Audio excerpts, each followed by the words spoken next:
जय भीम ही बोले हैं हम, भीमराव के शोले हैं हम, जय भीम ही बोले हैं हम। एक कहावत है, जब जागो तभी सवेरा। और बहुजन समाज के संदर्भ में अगर इस कहावत को देखें तो समझ आता है कि जब आप अपने पुरखों को याद करें, उनके विचारों को समझ लें, तो आपकी ज़िंदगी में बदलाव आ जाता है। आप अंधेरे से रोशनी की तरफ जाते हैं। और जैसे हमारे पुरखों ने संदेश दिया है, अत्त दीपो भवः, यानी अपना दीपक स्वयं बने। उस दीपक की रोशनी कैसे आपको आपकी ज़िंदगी में अच्छा बनाने के लिए काम करती है, आपकी ज़िंदगी सुधर जाती है, ये एक उदाहरण है। मैं जिस ऑटो में बैठा हूँ ये अहमदाबाद में है, विजयनगर इलाका। हम यहाँ बैठे हुए हैं और इस ऑटो को जो चलाते हैं वो भरत भाई हैं। भरत भाई की ज़िंदगी में कुछ ऐसे बदलाव आए हैं जिसको जानने के बाद आप भी यही कहोगे कि हर आदमी के ज़िंदगी में कुछ पॉजिटिव बदलाव ऐसे ही आना चाहिए। तो भरत भाई, सीधा सा सवाल, जैसे हम बात कर रहे थे आपसे कि आपकी ज़िंदगी पहले कुछ और थी, क्या था उस ज़िंदगी में? ज़िंदगी में बहुत बड़ी प्रॉब्लम है थी। पैसा कुछ भी बचता नहीं था और मैं व्यसनों से बहुत वो, जैसे त्योहारों में जुआ खेलना, बेरोजगारी तो होती है अपने पास, लेकिन उस टाइम मुझे नहीं पता था कि साला ज़िंदगी ऐसा जीना चाहिए कि कोई कुछ अच्छा काम करे। उस टाइम पे कोई भी कुछ पैसे का बचाव नहीं करते थे, लेकिन जब मैंने मेरे दोस्त से ऐसी राय सुनी कि जो आप कर रहे हो तो गलत है, ये तो आप क्या कर पाओगे ऐसे, तब धीरे धीरे मेरे अंदर एक मगज में बात बैठी गई, तो इनकी बात सही है कि ऐसे तो जीवन अपना पूरा हो जाएगा, जो बच्चे हैं वो भी दुखी होएंगे, इससे कुछ मिलने वाला नहीं है। लेकिन धीरे धीरे फिर मेरे में बदलाव आया। मैंने वो चीज़ गौर की, उनके साथ बैठा उठा और जहाँ पे काम हो रहा था वहाँ गए, फिर ऐसे ऐसे सीखता गया। अभी मुझे सब ऐसा लगा कि अभी जो भी पीछे वाला जीवन है वो भूल जाने का, अभी मैं नए रीत से जीवन जी रहा हूँ। अभी समाज को भी एक मैसेज देना चाहते हैं कि जैसे हर कोई चीज़, शराब है, जुआ है, कोई ख़राब चीज़ है, उससे दूर रहो। इन चीज़ों में कोई अच्छा ही नहीं है, कभी कुछ कोई करोड़पति नहीं बना है ना। तो भरत भाई जो हैं वो उनकी ज़िंदगी में जय भीम और नमो बुद्धाय ने बहुत कुछ बदल दिया इनकी ज़िंदगी। जैसा ये बता रहे हैं कि पहले जुआ खेलते थे, शराब पीते थे, नशा करते थे, तो ज़िंदगी गलत ट्रैक पर थी, कहीं दूसरी तरफ जा रही थी। अच्छा, उस दौरान भरत क्या कितना नुकसान किया आपने? क्या घर से कुछ पैसे वैसे जो हैं, जुआ खेलते थे तो शायद कुछ लुटाया भी होगा?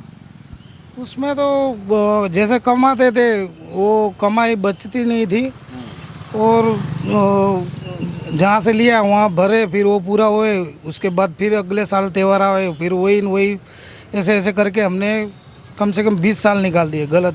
20, आज मेरे 40 साल है, लेकिन 20 से 30 साल ऐसे गलत निकाल दिए मैंने, जो ऐसे ही पैसा वेस्ट गया। कितना पैसा लुटाया होगा? अगर उसका काउंट नंबर देखें, 20 लाख, 10 लाख, 15 लाख, कितना लुटा दिया होगा? उससे तो 10-12 लाख से 15 लाख के बीच में ऐसे ही भरता गया, फिर ख़त्म हुआ, फिर लिया, फिर भरता गया। कर्ज लेते थे? हाँ, वो तो फिर ऐसे ही हुआ ना, उसमें क्या है, घर के तो होता नहीं है। भरत ने लाखों रुपए जो हैं वो जुए में लुटा दिए।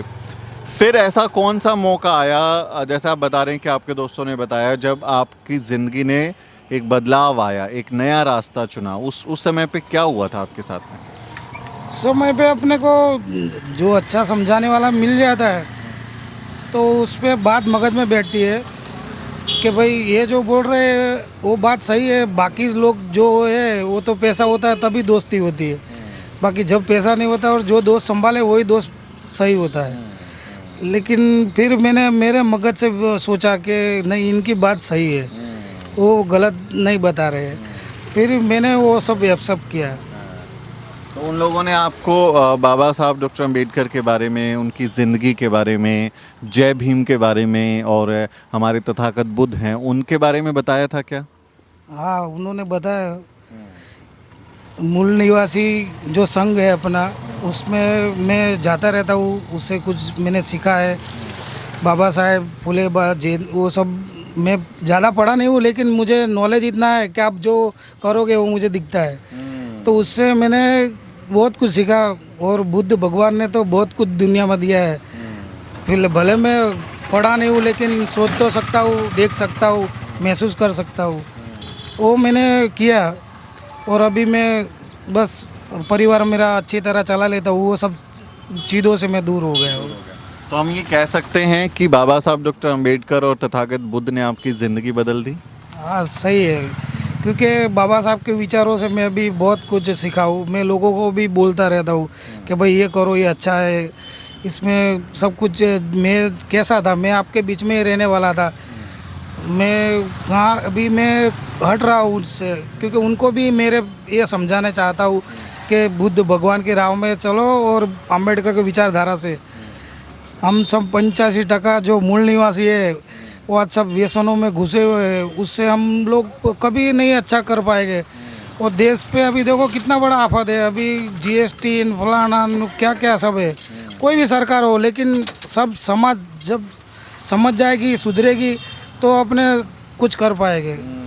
अपने अधिकारों को हाँ। पहचान पाएंगे, अपने समाज के लिए कुछ अच्छा काम कर पाएंगे।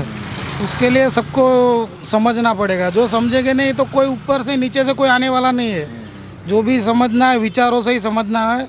और जैसे मैंने गलत, चलो मैं पहले बहुत कुछ गवा दिया है, लेकिन अभी मेरी जो बची है ज़िंदगी, उससे कुछ मैं अच्छा करना चाहता हूँ। वाह, क्या बात है, कुछ अच्छा करना है। और बाबा साहब डॉक्टर अंबेडकर कहते थे कि ज़िंदगी जो है लंबी ना भी हो, लेकिन बड़ी होनी चाहिए ना। Life should be great rather than long. वो कहते थे कि बड़ी होनी चाहिए, मतलब आपने कुछ बड़ा काम किया होना चाहिए। ये नहीं कि 100 साल 50 साल जी गए, 200 साल जी गए, लेकिन कुछ बड़ा काम करना चाहिए। तो अभी आपकी ज़िंदगी में तथागत बुद्ध जब आ गए, बाबा साहब आ गए, फूले साहिब आ गए, माता सावित्रीबाई फूले आ गई, आपकी ज़िंदगी में कुछ अच्छा काम हुआ कि घर में पढ़ाई लिखाई हो गई हो, लोगों को पढ़ा रहे हो, घर बना लिया हो, कुछ जमा कर लिया हो पैसा, कुछ अच्छा काम हुआ है? हाँ, अच्छा हुआ। मेरे लड़के को पढ़ा रहा हूँ।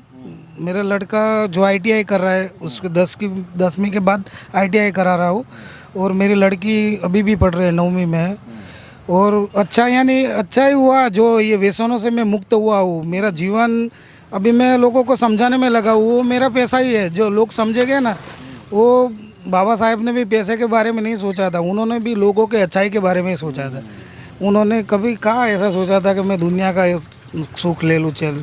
उन्होंने खुद दुख में जीवन निकाला, और लोगों को सुख देने के लिए। तो हम भी वही राह पे चल रहे हैं, क्योंकि जब तक बने तब तक समाज में कोई मैसेज जाना चाहिए कि यहाँ से आप निकलो, कोई कुछ आने वाला नहीं है। जहाँ पे है वहाँ नहीं रहना है। अभी कुछ हटके कुछ काम करो। और अगर आप यही नशाखोरी में लगे रहते, जुआ में लगे रहते, तो बच्चों की पढ़ाई नहीं हो पाती ना। बच्चे पढ़ नहीं पाते, वो भी मेरे जैसे ही होते, फिर वो भी जुआ खेलते, घूमते फिरते, कुछ नहीं होता। और वो भी लास्ट में जो ऐसे नशेड़े में जाते, वो लास्ट में ख़त्म हो जाते हैं। वो कभी नहीं कुछ अच्छा कर पाते। अच्छा नहीं कर पाते।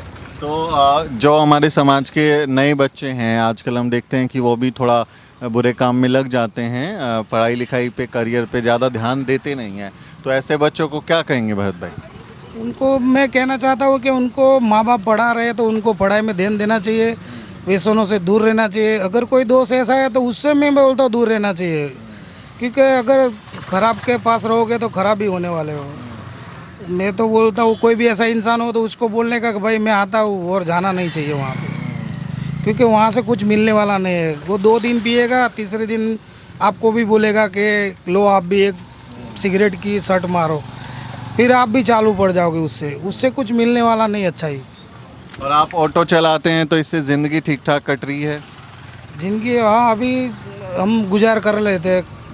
जो पहले था उससे तो मुझे बहुत अभी अच्छा लग रहा है। अभी जो भी कमाता वो मेरे को रहता है। अच्छा काम कर रहे हैं। और मैं देख रहा था कि आप सब ऑटो वालों को जय भीम बोलते हैं, आते ही सबसे बोलते हैं जय भीम। तो ये कॉन्फिडेंस आ गया, अभी हिम्मत आ गई है? तो अभी देखो, बाबा साहब ने संविधान में अधिकार दिया है, और वो तो हमारे पिता है। उनको तो मैं तो बोलता हूँ सोते वक्त भी जय भीम बोलो, उठते भी जय भीम बोलो, क्योंकि इतना बड़ा इतने देश के लिए बाबा साहब ने काम किया है। तो मैं तो बोलता हूँ अपने जो 85% लोग हैं सबको बोलना चाहिए। जो ये नारे से भग रहे हैं वो जब पता चलेगा तब बहुत देर हो जाएगी। तो भरत की ये जो कहानी है ये हम इसलिए आपको दिखा रहे हैं क्योंकि ऐसे बहुत से लोग हैं जो एक समय पर किसी दूसरे रास्ते पर निकल जाते हैं, पढ़ाई लिखाई नहीं कर पाते, कुछ नशे में लग जाते हैं, कुछ जुआ खेलने लग जाते हैं, और जो ये इस तरह के काम हैं इससे फिर उनके परिवार का भी नुकसान होता है। और जैसा भरत बता रहे थे कि अगर वो यही काम अभी भी कर रहे होते तो ना वो अपने बच्चों को पढ़ा पाते, ना अपना घर बना पाते, और ना इस तरह से वो अच्छी ज़िंदगी जी पाते। लेकिन अब उनके जीवन में कुछ अच्छा बदलाव आया है और वो काम करते हैं, मेहनत करते हैं, अपने बच्चों को पढ़ा रहे हैं, और खुद पढ़े लिखे नहीं हैं लेकिन अपने पुरखों को जानते हैं, अपने लोगों के कंट्रीब्यूशंस को याद करते हैं और कहते हैं कि जय भीम बोलिए क्योंकि इससे इनकी ज़िंदगी बदल गई है। तो एक जय भीम ने कैसे भरत की ज़िंदगी बदल दी, ये अपने आप में प्रेरणादायक है। मैं उम्मीद करता हूँ कि भरत की कहानी से, अगर ये हमारे वीडियो बनाने से पूरे अपनी ज़िंदगी में एक व्यक्ति भी अगर कोई अपने अंदर बदलाव ले आता है तो हम समझेंगे कि हमारी ये कोशिश कामयाब हुई है। भरत की कहानी पर आप क्या सोचते हैं? बहुजन समाज के बारे में आप क्या सोचते हैं? ऐसे लोग जो थोड़ा रास्ता भटक गए हैं उनके बारे में आप क्या सोचते हैं? उनको क्या नसीहत देंगे? कमेंट करके ज़रूर बताएं। अगले किसी वीडियो में मुलाकात होगी दोस्तों।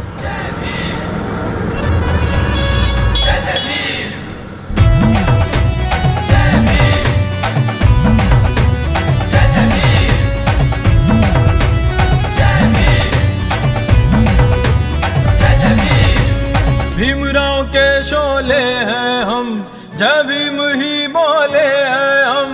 भीमराव के शोले हैं हम, जय भीम ही